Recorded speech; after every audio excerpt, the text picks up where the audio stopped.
से मिलवे के काजे। ठाकुर जी ने सबरे अपने सखा बुलाए और सखान से कहने लगे, बोले भैया आज बरसाने जानो है श्री जी से मिलवे, पर ये सबरी सखी जो है कहा मेरे रूप को जाने मुझको मिलन ना देंगी, आज मैं रूप बदल के जाऊंगो। ग्वाल बाल बोले लाला कहाँ बन के जाएगो? बोले हमारे नंद गांव में ये आशीश्वर महादेव है, ऐसे ही बन के जाऊंगा मैं।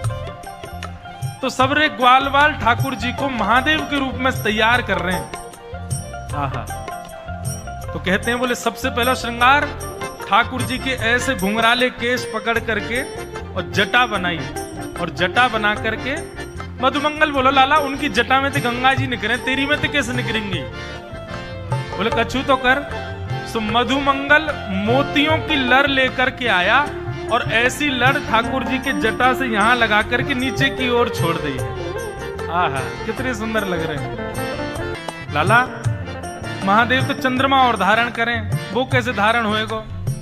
तब तुरंत चंदन घिस करके महाराज चंदन को सबरो जल निकाल के सूखो चंदन, और वही चंदन को एक चंद्रमा बना करके ठाकुर जी की जटा पे चिपका दियो। लाला को श्रृंगार हेरो है सुंदर। ऐसे ही श्री हमारे वृंदावन के ठाकुर जी ने अपनी धोती की ही बना करके वैसे ही अवधूत बिल्कुल श्रृंगार किया अपनो। ठाकुर जी बोले अरे गले में सर्प कहां से आएगो? मधुमंगल श्रीराम बोले बता लाला, वन में तो पकड़ के लाए अभी। ठाकुर जी बोले मैं तो चित्र में हूं, देख लूं तो मुझको तो डर लगे आवे, गले में पहन के इसके जाऊंगो। बोले काम कर। बोले कहा? बोले गैयान के पामन को बांधवे की जो दोहनी है ना, जे गोवर और रज में सन के सर्प जैसी है, जय को पहना दे मेरे गले में। और ठाकुर जी ने गले में महाराज एक सुंदर दोहनी बांध ली, हाथ में दोहनी बांध ली, कमर में दोहनी बांध ली, बिल्कुल महादेव जैसे तैयार भये। ग्वाल बाल बोले लाला महादेव तो भस्म लगा में, वो चिता की भस्म लगा में, अब भस्म कहां से लेके आवे तेरे काज? ठाकुर जी बोले तू मलियागिरी चंदन लगा दे, मैं वही को भस्म बना दूंगो। ठाकुर जी को पूरा श्रृंगार है गया, बिल्कुल महादेव जैसे लगन लगे। मुंह पे भी जो चंदन लगाया वो भस्म बन गो सबरो। बोले लाला तू तो पहचान में ही ना आ रहा, कौन है पतो ना कहां से आगो है। बोले अब ठीक है, अब जाऊंगा मैं श्री जी से मिलवे। सो ठाकुर जी ने नंद भवन से जो श्रृंगार करके आए थे उसके ऊपर महादेव का श्रृंगार किया है। क्यों? श्री जी से मिलके आवेंगे फिर तुरंत कपड़ा उतार के घर भी तो जानो है, तैयार थोड़ी है, कोई इतना समय थोड़ा ही है। तो अपने कृष्ण स्वरूप के भीतर है, उसी के ऊपर ही महादेव का रूप धारण किया है। अब जैसे ठाकुर जी चलते हैं तो अंदर जितने आभूषण पहने उन सब की आवाज आती है, मानो ऐसा लगता है कि महादेव चल रहे हैं और संग में डमरू बजाते हुए चल रहे हैं। आहा, मलुकदास जी वर्णन कर रहे हैं ठाकुर जी तैयार है कि बरसाने पहुंच गए, उस संग में मधुमंगल श्रीदामा भी तैयार भये हैं, छोटे छोटे जोगी वो भी बने हैं। पर ठाकुर जी के अंग को चंदन तो भस्म बन गया, उनको अभी चंदन नहीं है। क्यों? श्री जी से मिलवे की उत्कंठा की ज्वाला तो ठाकुर जी के चित्त में है ना। ठाकुर जी ने बीच रास्ता में ही कही बोले तुम लोग वापस लौट जाओ ना, बहुत डंडा पड़ेंगे, पता चल रही है तुम कौन हो? मैं तो पता ना चल रही, मैं तो भस्म लगा के घूम रहा हूं। ठाकुर जी अकेले बरसाने गए, अब बरसाने में जाकर के महाराज अलाक निरंजन घूम रहे नन्हे से गोपाल जी बरसाने में।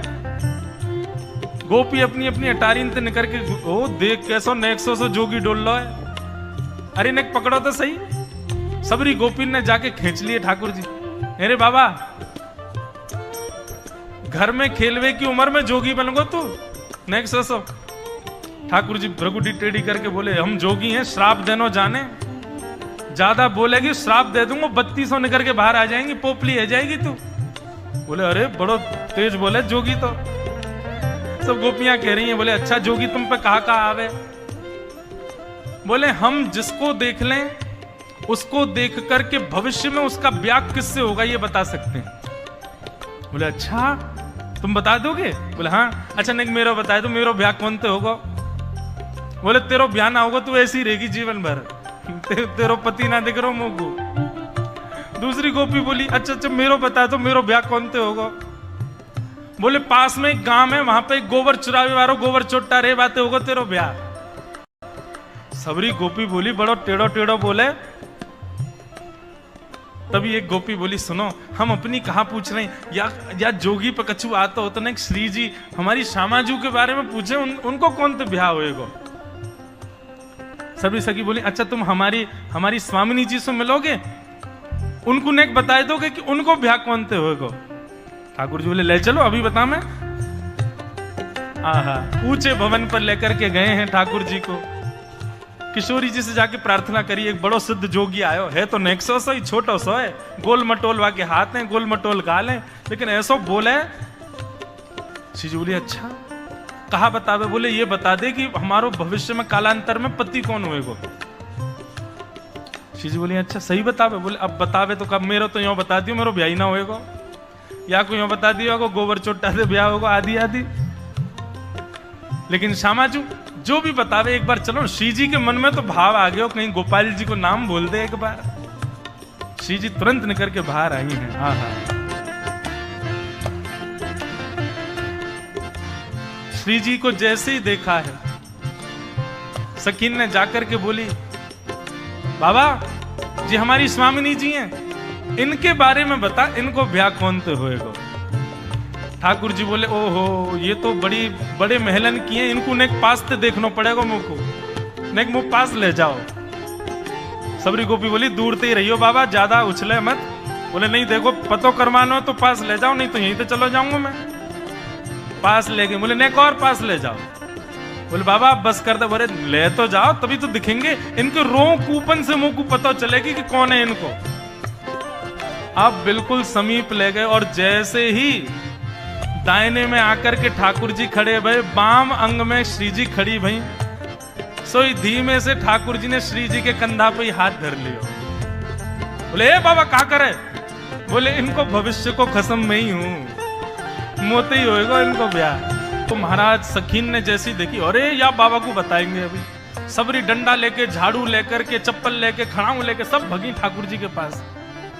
और जैसे ही जोगी के ऊपर आक्रमण करने लगी, सोई अपने तन की भस्म ऐसे हाथ में लेकर के, और ठाकुर जी ने एक फूंक मारी, सब ब्रज मोहिनी डारी, ऐसी फूंक मारी सबरी गोपी मूर्छित है के गिर गई। और जैसे ही सब मूर्छित भई महाराज, अब श्री जी और ठाकुर जी दो ही बच्चे हैं, बाकी सब तो मूर्छित पड़े हैं। ठाकुर जी खूब निहार के देख रहे हैं किशोरी जी को, और किशोरी जी के सुंदर व वेश को दर्शन करके ठाकुर जी बावले है गए। और ऐसे बावले भय महाराज किशोरी जी को देख करके मलुकदास जी वर्णन कर रहे हैं, अब तो रास्ता में चलते फिरते बस वही स्वरूप किशोरी जी को याद करें, वहीं बैठ के राधे राधे राधे